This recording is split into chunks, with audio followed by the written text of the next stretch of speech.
حکیم لقمان کے ایک امیر دوست نے کہیں سے تربوز منگوائے۔ وہ حکیم لقمان کو بہت پسند کرتا تھا، اس لیے اس نے حکیم لقمان کو بلایا اور تربوز کی کاشیں کھلانا شروع کر دی۔ حکیم لقمان بڑے مزے سے وہ کھاتے رہے اور شکریہ ادا کرتے رہے۔ جب ایک حصہ تربوز رہ گیا تو اس امیر آدمی نے کہا کہ اب میں بھی تو کھا کر دیکھوں کہ یہ کتنا میٹھا ہے جو آپ بہت خوش ہو کر کھا رہے ہیں۔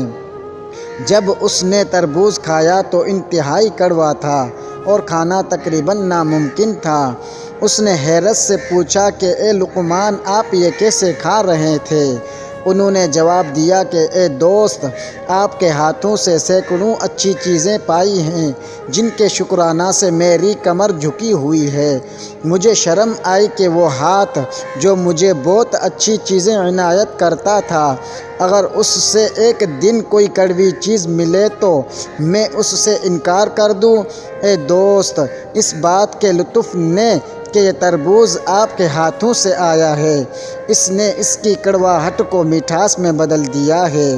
اس بات سے یہ سبق ملتا ہے کہ اللہ نے انسان پر بے شمار نعمتیں نازل کی ہیں، چنانچہ اگر انسان کو کچھ تکلیف ملے تو فوراً ناشکرہ بن کر شکایت نہیں کرنی چاہیے۔